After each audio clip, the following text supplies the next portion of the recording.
ভারতের সঙ্গে একটা মসলেকা দিয়েই আসতেছে। ভারতের সঙ্গে এই মর্মে একমত হয়েছে যে আমরা ক্ষমতায় যেয়ে আওয়ামী লীগকে আবার পুনর্বাসন করব।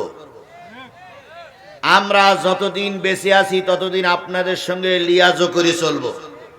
আর ওনারা একটা প্রস্তাব দিয়েছে যে মুক্তিযুদ্ধের পক্ষে, স্বাধীনতার পক্ষে এবং বিপক্ষের অবস্থা নিয়ে গত সরকার হুজুরদেরকে কোণঠাসা করে রেখেছিল, আপনারে আমরা ক্ষমতায় বসাই দেব, আপনিও যেয়ে ওই আওয়ামী লীগ যা করেছিল আপনিও তাই করবেন। আমি সত্য মিথ্যা জানি না, শুনলাম এই একটা সত্য দিয়েই ওনারা নাকি দেশে আসতেছে। তাহলে আমরা স্পষ্ট করে বলি, বাংলাদেশে আর নতুন কোন মূর্তি নির্মাণ করতে দেওয়া হবে না। এই কথা বলেন, বাংলাদেশে আর কোন ভাইয়ের মূর্তি, ভাবির মূর্তি, চাচার মূর্তি, দুলাভাইয়ের মূর্তি নির্মাণ করতে দেওয়া হবে না। কথা বলেন ঠিক না বেঠিক? বাংলাদেশ জামাত ইসলামে যদি মূর্তির ব্যবসা করে, বাংলাদেশ জামাত ইসলামের পর আল্লাহর গজব, আল্লাহর গজব, আল্লাহর গজব। যদি কোনো অন্য দল করে, এই কথা বলেন, তাদের পরে কি? আর আমি যদি মুখ বুঝে সহ্য করি তাহলে আমার পরেও খোদার গজব। তাহলে আজকেই সিদ্ধান্ত নিতে হবে, যদি আগামীতে বাংলাদেশ জামাত ইসলামী যদি মনে মনে মূর্তি বানায়, আগামী নির্বাচনে জামাত ইসলামীকে ভোট দেওয়া যাবে না, যাবে না, যাবে না। পক্ষান্তরে আর একটা দল আসবে, তারা যদি মূর্তি আগে নির্মাণ করে থাকে, এখনো যদি মাঝে মাঝে মূর্তির গলায় মারা পড়ায়, তাহলে ওরা আগামীতে যেয়ে মনে মনে হয়তো ওদের নেতাদের ছবি টানাবে। মাদ্রাসায় হুজুরদের মাথার পরে হয়তো ওনারা বসে থাকবে। তাহলে এইটা ক্লিয়ার না হওয়া পর্যন্ত ওই মূর্তি নির্মাণকারীদের ভোট দেওয়া যাবে না। নিষেধ কার? এই জোরে বলেন নিষেধ কার? তাহলে আজকে সিদ্ধান্ত নিতে হবে, কোন মুশরিককে আমরা আর পাওয়ারে বসাবো না। আগামী দিনে আলেম ওলামারা ক্ষমতায় যাবে, কোন মূর্তি পূজারকদেরকে আমরা ক্ষমতায় বসাবো না। কথা কি ক্লিয়ার? এখন এই কথা বলার পরে যদি রাজনীতি হয়, আমি কি করে ঠেকাবো বলেন আপনি? ওরে জামাত হোক আর না হোক সেটা আপনাদের ব্যাপার। আমি তো শুধু এক মিঠা পুকুরি অস করতেছি না। এই যে মিডিয়াগুলো হচ্ছে, এটা কি শুধু এক মিঠা পুকুরি থাকবে? জোরে বলে মিঠা পুকুরি থাকবে? কত লোক যে গালাগালি দিচ্ছে রে ভাই আমার। আগে আমি যখন অস করতাম তখন বিএনপি ওয়ালারা বলতে বাঘের বাচ্চা। এরকম হুজুর বাংলাদেশে একটাও নাই। সত্যিকার সবাই যখন মুখ বন্ধ করে বসে আছে, এক বাঘের বাচ্চাই ঠিক মতন চালাই যাচ্ছে। আর এখন এই কথাগুলো যখন বলি তখন কি বলে জানেন? জাল্লাই এত লোকের মরণ হয়, তাই এর মরণ হয় না কেন? যারাই আমার বাঘের বাচ্চা বলতো তারাই আমার মরণ কামনা করতেছে। এটাই তো দেশের হালচাল, এটাই তো দেশের হালচাল। তাহলে কয় শ্রেণীর উপর আল্লাহর গজব? এক নম্বরে যারা মনে মনে মূর্তি নির্মাণ করবে, টাকায় যারা ছবি ছাপাবে, কিংবা যারা মুখ হুজুরদের মাথার পরে মূর্তি টানাবে, ঘরে নেতার ছবি টানাই রাখবে, ওদের পরে আল্লাহর কি? তাহলে এরকম দল যদি আপনি করেন, তাহলে আপনার পরেও কি? আপনার পরেও কি? কথা যেন কি মনে থাকে। ওয়াত্তাগুত, কোরআনের আইন বাদ দিয়ে যারা মানুষের আইন দিয়ে শান্তি প্রতিষ্ঠা করতে চায়, আল্লাহর ভাষায় ওদের পরেও আল্লাহর লানত। এবার আপনারা বলতেছেন আমরা যদি ক্ষমতায় যাই, বট গাছের ইসলাম খাড়া করব না, বোতলের ইসলাম খাড়া করব না, আমরা ইসলাম খাড়া করব হলো মদিনার ইসলাম, খলিফাদের ইসলাম, খেলাফতের ইসলাম প্রতিষ্ঠা করব। ওনারা তাই বলতেছে, আমরা নাকি টুপিওয়ালারা সব বট গাছের ইসলাম, আমরা টুপিওয়ালারা সব নাকি কি বলে বাঁশের ইসলাম, আমাদের বলে আমরা মওদুদির ইসলাম। এই তাই বলে না? তাই বলে না? আর ওনারা নাকি সত্যিকার মদিনার ইসলাম, ওরা নাকি খেলাফতের দায়িত্ব পালন করবে, ওরা মদিনার সনদ বাস্তবায়ন করবে। ও ভাই, মদিনার সনদ বাস্তবায়ন করেছিল আবু বকর। আবু বকরের মুখে দাড়ি ছিল না ছিল না? আবু বকরের নামাজি না বেনামাজি? আবু বকরের মাথায় টুপি ছিল না ছিল না? তোমরা যদি মদিনার ইসলাম প্রতিষ্ঠা করতে চাও, নেতার মুখী দাড়ি থাকা লাগবে। তোমরা যদি মদিনার ইসলাম প্রতিষ্ঠিত করতে চাও নেতার মসজিদের ইমাম হওয়া লাগবে, কিন্তু ওনারা কি পারবে? তাহলে কি করে আপনারা মদিনার ইসলাম প্রতিষ্ঠা করবেন? এটা ধোঁকাবাজ। সুতরাং আল্লাহর আইন বাদ দিয়ে যারা নেতা নেত্রীর আইন প্রতিষ্ঠা করতে চায় এদের পরে আল্লাহর কি? জোরে বলেন। তাহলে কয়টা পাইলেন? কথা বলেন, কয়টা পাইছেন? আর 5টা কি বলবো না? এখন মোনাজাত করে দেব। তাহলে 2-1 জন ওঠে কেন?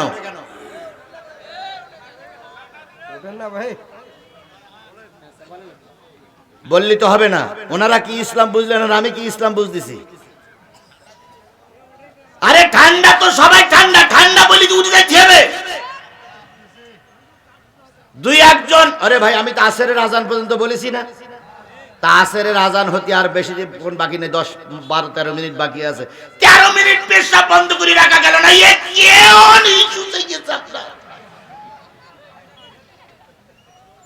বসেন, দেখেন তো কত লোক দাঁড়িয়ে আছে।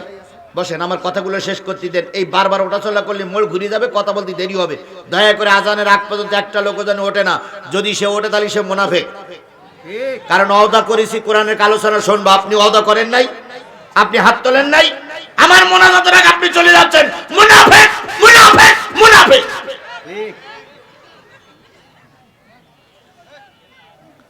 তাহলে কয়টা বললাম মনে থাকবে? একটা হলো যারা মূর্তি নির্মাণ করে, মূর্তির গলায় মালা পরায়, ওদের পর আল্লাহর কি? 2 নম্বরে আল্লাহর আইন বাদ দিয়ে যারা নেতার আইন প্রতিষ্ঠা করতে চায় এদের পরে কি? গজব। 3 নম্বর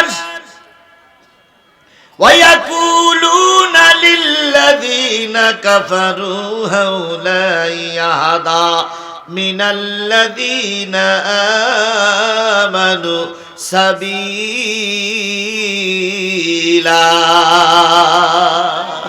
3 নম্বর তাদের দোষ হলো মুসলমানদের সঙ্গে তাদের সম্পর্ক থাকে না। মুসলমানদের তারা ভালো বলে না। তারা ভালো বলা কাফেরদের সম্পর্ক রাখে কাফেরদের সঙ্গে। মুসলমান আলেম ওলামাদের সঙ্গে তারা সম্পর্ক রাখে না। এদের পরে খোদার কি? আরো জোরে বলেন, এদের পরে খোদার কি? এখন হয়তো ওনারা বলতে যাবে আমরা তো জমিয়াতে ওলামার সঙ্গে সম্পর্ক আছে আমাদের। জমিয়াতে ওলামার সঙ্গে সম্পর্ক রেখেছে না ভাই? ওরা কালকে কয়টা আসন দিয়েছে? অনেক খুশি। 4টে আসন পেয়ে খেজুর গাছ তো এখন আর জমিনে নেই, এখন আকাশ দিয়ে ঘুরিয়ে বেড়াচ্ছে। 4টে আসন পেয়ে খেজুর গাছ এখন ঘুরিয়ে বেড়াচ্ছে। খেজুর গাছের হুজুররা ভুল করলেন, বড়ই ভুল করলেন, বড়ই ভুল করলেন।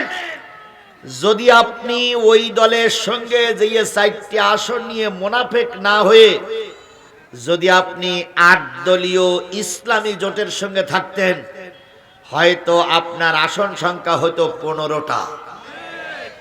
কিন্তু আপনি 4টে আসন নিয়ে মুনাফিকদের সঙ্গে সঙ্গ দিয়ে নিজেকে মুনাফিক হিসাবে জাহির করলেন সমাজে। কথা বলেন।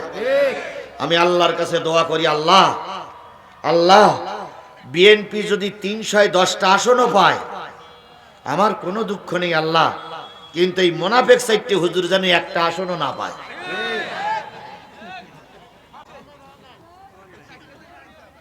এই আপনারা কি আমার সঙ্গে একমত? কারণ কাফেরদের চাইতে মুনাফিকের আরো কি? কাফেরদের চাইতে মুনাফিকের আরো কি? আল্লাহ রাসূল উহুদে মার খেয়েছিলেন মুনাফিকদের ষড়যন্ত্র করার কারণে। এবার যদি ইসলাম ক্ষমতায় না যায়, এবার যদি ইসলাম পাওয়ারে না যায়, তার জন্য একদল মুনাফিক হুজুররাই দায়ী, মুনাফিক হুজুররাই দায়ী, মুনাফিক হুজুররাই দায়ী। আমার এই ভাই বলেছিলেন ঠিকই যে হুজুর লানত হুজুরদের উপরে। এই লোক বলেছিল, এই সেই লোক, এই সেই লোক, এই সেই লোক। এই লোকের কথা আমি বলেছিলাম না? আপনার কথা ঠিক বলেছিলাম না? আসলে ওনার কথাটাই ঠিক। এই মুনাফিকরা যদি মুনাফিকি করে ওদের সঙ্গে না মিশতো তাহলে হুজুরদের অবস্থা আরো ভালো হতো। কথা বলেন, কথা বলেন, কথা বলেন। এই জন্য মুনাফিক হুজুর কিছু এই মিঠা পুকুরি আছে, এরা আলেম নামের কলঙ্ক, এরা আলেম নামের জালেম। এদের ষড়যন্ত্রের করার কারণে ইসলাম বিগত 54 বছর ক্ষমতায় সবাই যেতে পারিনি। এবার যখন সবাই একজন, তখন এই একদল হুজুর ওই মুনাফিকদের পা চাটতেছে, পা চাটতেছে, পা চাটতেছে।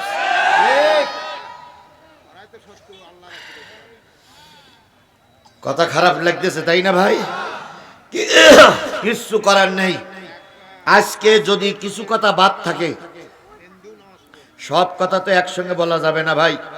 আজকে যদি কিছু কথা বাদ থাকে, আগামী 28শে ডিসেম্বর দক্ষিণ দিলালপাড়া জামে মসজিদ যুব সমাজের উদ্যোগে ওই দিন আরেকটা বিষয়ের পরে কথা হবে।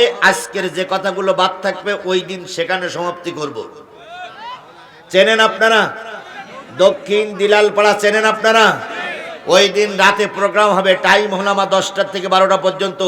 প্রয়োজনে আরো আধা ঘন্টা বেশি বলবো, তবে আজকে যেটা বলা হবে না সেটা চিন্তা করে না, ওখানে যে বলা হবে ইনশাআল্লাহ। যাবেন তো সবাই? যাবেন তো সবাই? যাবেন যাবেন, না যাবেন না যাবেন সেটা আপনাদের ব্যাপার। আমি ভাও বলি কি হবে, যে যাবে যাবে, না যাবে না যাবে। রাতে রাতে রাতে রাতে আমি যে জিনিসটা বোঝাতে চাচ্ছিলাম সেটা হলো, এদের আর একটা দোষ হলো, এরা কাফেরদের সঙ্গে সম্পর্ক রাখে, মুসলমানদের সঙ্গে সম্পর্ক জোরে বলেন। এক সময় বাংলাদেশ একটা দলের সঙ্গে হুজুরদের সম্পর্ক ছিল, একসঙ্গে আন্দোলন করেছি না ভাই, একসঙ্গে মামলা খাইছি না ভাই। এখন যে কোনো কারণে তাদের থেকে আমরা চলে আসছি বা তারা আমাদের থেকে চলে গেছে। চলে আসার পর এখন বাংলাদেশের যত টুপিওয়ালা, সব টুপিওয়ালারা এক হয়ে গেছে। শুধুমাত্র একটা টুপিওয়ালা বাকি, যে চারটের নাম আমি আপনাদের বললাম, এই একটা টুপিওয়ালা বাকি। তবে আমার বিশ্বাস ওই চারটে টুপিওয়ালার ভিতরে যদি একজন পাস করে করতেও পারে, কিন্তু বাংলাদেশের পরিচিত একজন বক্তা জোনায়েদ আল হাবিবি খুব কঠিন কঠিন কথা বলতো। আমি ভারতকে বলি, যদি হুজুরদের দুশমন মনে করো, এই হুজুররা তোমাদের বিরুদ্ধে কথা বলতো, এখন কিন্তু ওই দলের সঙ্গে মিশেছে। জোনায়েদ আল হাবিবির ইতিহাস কত, এ কিন্তু বাংলাদেশেরও ভালো চায় না, ভারতেরও ভালো চায় না। এ হইল সুবিধাবাদ। একই বাত, জোরে বলেন একই বাত। এরা সুবিধাবাদ কিছু হুজুর আমাদের সমাজে আছে না? আলহামদুলিল্লাহ আলহামদুলিল্লাহ আলহামদুলিল্লাহ, ভালো একটা পরিবেশ। চরমনাই আর জামাত সহ 8টা দল এখন এক জায়গায় হয়ে গেছে। 8টা দলের ভোট এক বাক্সে পড়বে, যেখানে যার প্রতিনিধিত্ব থাকবে সেখানে বাকিরা সাপোর্ট করবে। আল্লাহ আমাদের সবাইকে একজোট হয়ে এক প্ল্যাটফর্মে এসে কোরআনকে বিজয়ের জন্য কাজ করার তৌফিক দান করুক। তাহলে বলছিলাম, কাফেরদের যারা ভালো বলে, কাফেরদের যারা ভালো বলে আর মুসলমানদের খারাপ বলে, তাদের পরে আল্লাহর কি? উলাইকাল্লাযীনা লানুহুমুল্লাহ ওয়া মান ইয়ালআনিল্লাহি ফালান তাজিদা লাহু নাসীরা।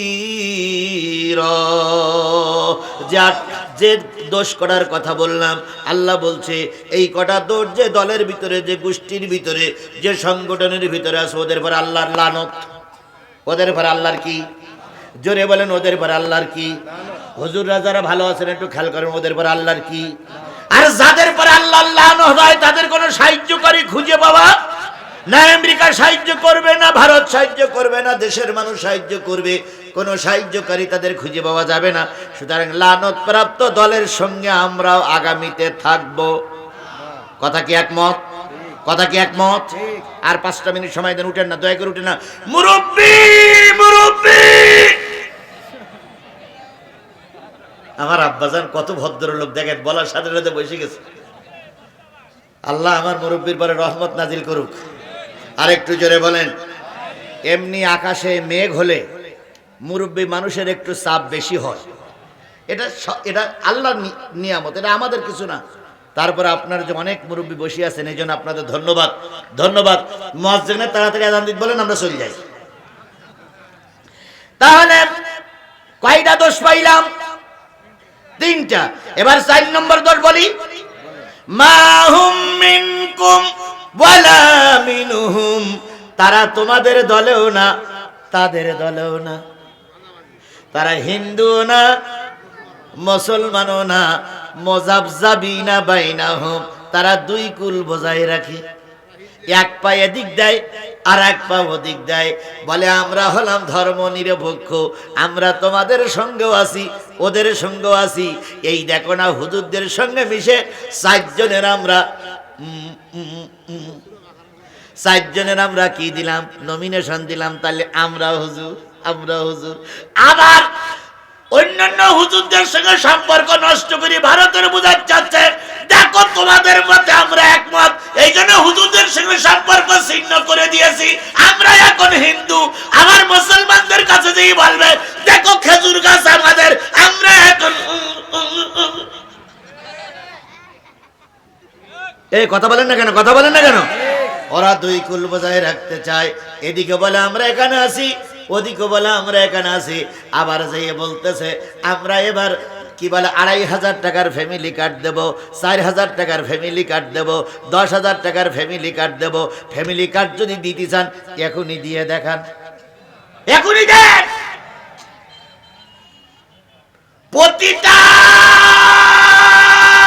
থানায় 10 টাকা করে ফ্যামিলি কার্ড এখন দেন। আর মহিলারা সামনে এসে বলুক আমার ফ্যামিলি কার্ড দিয়েছে, সঙ্গে সঙ্গে আমি 4000 টাকা পাইছি। তাহলে বুঝবো আপনারা ক্ষমতায় যেও দিতে পারবেন। ও আমার ভাইয়েরা, ও আমার বোনেরা, এরা আওয়ামী লীগের মতন ধোঁকাবাজ। সুতরাং ওদের ধোঁকায় পড়ে ঈমান বিক্রি করা যাবে না। ওদের ধোঁকায় পড়ে কোনো মা বোন যেন ঈমান বিক্রি না করে। কথা বলেন ঠিক না বেটি? কারণ হিসাব করে দেখা গেছে, হিসাব করে দেখেছে গবেষকরা, যারা বাংলাদেশের মাথা, তারা হিসেব করে দেখেছে যদি 2500 টাকা, 5000 টাকা, 7000 টাকা, 10,000 টাকা যদি এরকম ফ্যামিলি কার্ড দেওয়া হয়, প্রতি বছরে যে বাজেট হবে সেই বাজেটের অর্ধেক যাবে ফ্যামিলি কার্ডে। তাহলে অর্ধেক যদি ফ্যামিলি কার্ডে যায় তাহলে প্রাইমারি স্কুলের শিক্ষকরা বেতনই পাবে না, কলেজের শিক্ষকরা না খেয়ে মারবে, সচিবালয় ভিক্ষার ঝুলি নিয়ে ঘুরতে হবে, পুলিশিরা বেতন পাবে না, সেনাবাহিনীরা বেতন পাবে না, র্যাব বেতন পাবে না, আর্মি বেতন পাবে না। তাহলে দেশ চালাবে কি চকিদার আর দোকানদারে? এটা ধোঁকাবাজি। এই ধোঁকাবাজিতে আমরা পড়বো না ইনশাআল্লাহ। এই আমার জাতি, এই ধোঁকাবাজিতে পড়বেন আপনারা, এই ধোঁকাবাজিতে পড়বেন আপনারা, ধোঁকাবাজিতে পড়বে না। তাই আল্লাহ বলতেছে ওরা ওদের দলেও না, টুপিওয়ালাদের দলে না। আচ্ছা বলেন, এই দলের একজন নেতা মারা গেল, সারা জীবন বলে আইছে আমি আপনার, দুই দলে বলে আইছে। আচ্ছা মারা যাওয়ার পরে হিন্দুরা এসে বলবে এ নেতা আমার, কেন? ওরা বলেছে আমরা হিন্দুদের দলে আছি, মুসলমানের দলে আছি। তাহলে মারা যাওয়ার পরে হিন্দুরা বলবে এ নেতা আমার, আবার মুসলমানরা বলবে এ নেতা। তাহলে মরা লোকটার আমরা কি করব? মাঝখানতে সিটটি হবে, কোরাতে নিয়ে মাঝখানতে ফাইল করবেন, ফাইল করে অর্ধেক দেবেন হিন্দুদের কাছে আর অর্ধেক দেবেন মুসলমানদের কাছে। ওই খেজুর গাছ মার্কা হুজুর যারা আছে ওরা ওই অর্ধেকের জানাজা করবে, আর উলুলু দেওয়া যারা আছে তারা ওই অর্ধেক ওই শ্মশান কাটায় এনে উলুলুলু হু উলুলুলু হু। সুতরাং মুসলমান হয় হিন্দুর দলে নাই মুসলমানের দলে। কথা বলেন ঠিক না বেঠিক? দুই দলেতে এক দলে থাকতে হবে। আমরা কোরআনের দলে না কোরআনের বিপক্ষে? তাহলে আমরা সবাই মুসলমান কিসের পক্ষে? কিসের পক্ষে? কিসের পক্ষে? এবার যদি কোনো হিন্দু ভাই এখানে থাকেন, উল্টো বুঝবেন না, খবরদার উল্টো বুঝবেন না। যদি একজন ইউনিয়নের চেয়ারম্যান হয়, ইউনিয়নের চেয়ারম্যানের দায়িত্ব হচ্ছে ওই ইউনিয়নে যত মুসলমান যত হিন্দু আছে সব লোকগুলোর দেখভাল করা, তাদের খোঁজ খবর নেওয়া হলো চেয়ারম্যানের দায়িত্ব। এই কথা বলেন না কেন? একটা ওয়ার্ডের মেম্বার হলেন, ওই ওয়ার্ডের ভিতরে যদি কোনো হিন্দু ভোটার থাকে তাহলে মেম্বারের দায়িত্ব না যে ওই হিন্দুদের খোঁজ খবর নেবার। একজন এমপি পাশ করেছে, গোলাম রাব্বানি পাশ করলো, হুজুর মানুষ, ওনার এই মিঠাপুকুরি হিন্দু আছে না নাই? তাহলে হিন্দুদের অনুষ্ঠানে হিন্দুদের সুবিধা অসুবিধা দেখার দায়িত্ব ওনার আছে না নাই? ওনার আছে, চেয়ারম্যান আছে, মেম্বারের আছে, অন্যান্যদের আছে। আপনি মসজিদের ইমাম, ওখানে উলুলু দেখছেন, আপনারও দায়িত্ব না। কথা বলেন ঠিক না বেঠিক? কিন্তু দায়িত্বশীলীরা যাবে, দায়িত্বশীলদের এই হক আছে, তারা যাবে। সুতরাং আমরা যদি যাই তাহলে ধর্মকে সমর্থন করা হবে। দয়া করে আপনার ধর্ম আপনি পালন করুন, ওদের ধর্ম ওরা পালন করুন, কারোর ধর্মে ডিস্টার্ব দেব না ইনশাআল্লাহ। মা হুম মিনকুম আলা মিনহুম, তারা তোমাদের দলেও না তাদের দলেও না। ওয়া ইয়াহলিফুনা আলাল কাযিবি ওয়া হুম ইয়ালামুন, তারা জেনে বুঝেই মিথ্যা শপথ নয়, জেনে বুঝেই মিথ্যা কথা বলে, তারা জানে এটা সত্য নয়, তারপরে জাতির সামনে তুলে ধরে। আল্লাহ ওদের থেকে আমাদের হেফাজত করুক, সকলে বলুন আমিন। আ'আদাল্লাহু লাহুম আযাবান শাদীদা ইন্নাহুম সাআ মা কানু ইয়ামালুন।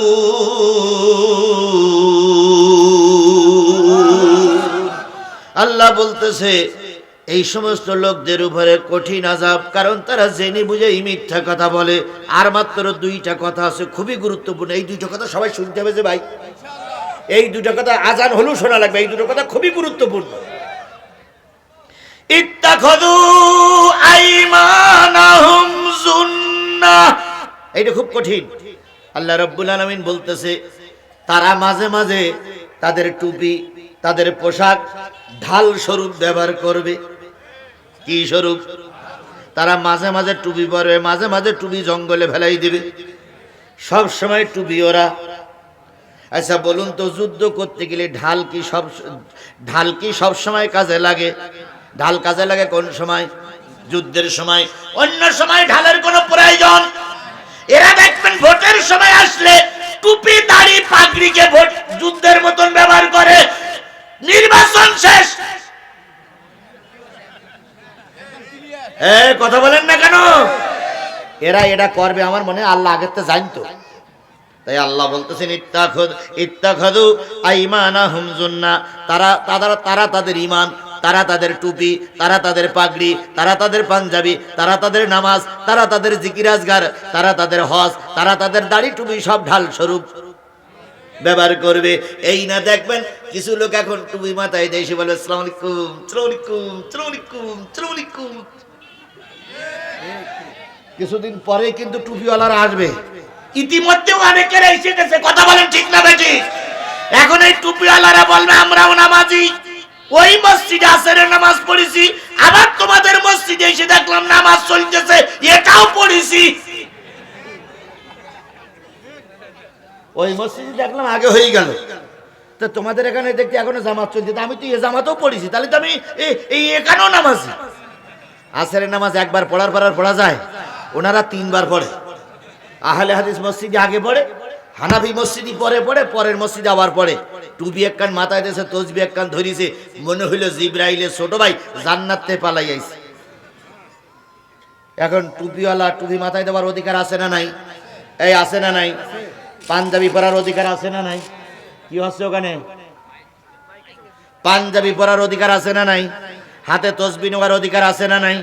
আমরা করেন, আমরা আপনাদের ডিস্টার্ব দেব না। তবে আপনাদের এলাকায় যদি ওই সমস্ত কি বলে ওই সমস্ত সুবিধাবাদ টুপিওয়ালারা ভোট নিতে আসে, যদি দুপুরের পরে আসে, আপনারা সবাই মিলে বলবেন যে নেতা আপনি আপনি না দয়া করে মাগরিবের ওয়াক্তে আসবেন।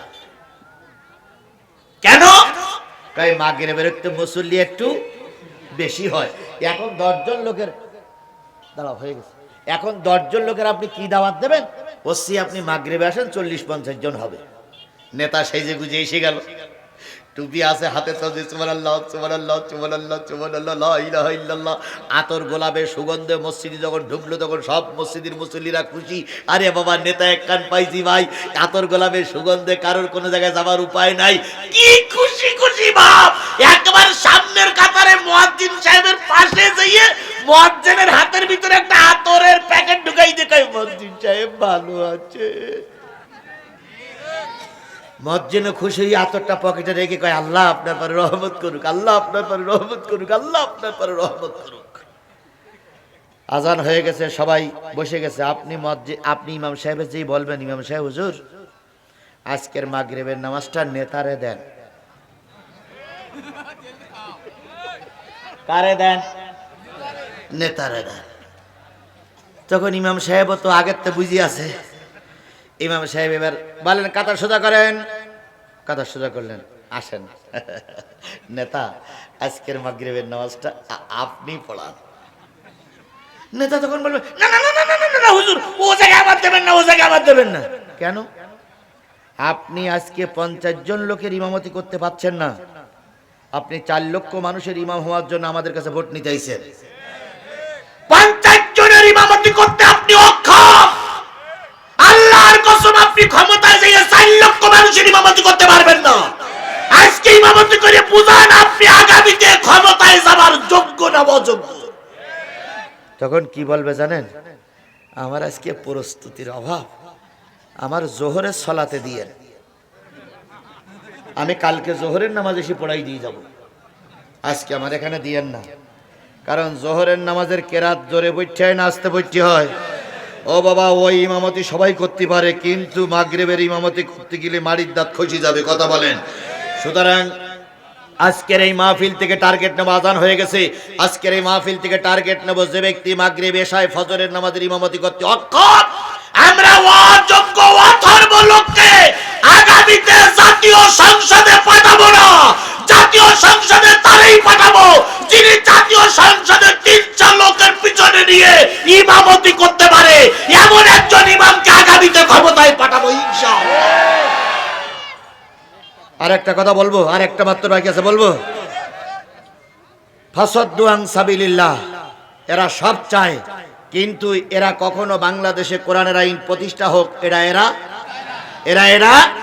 চায় না। এরা কে বলতেছে?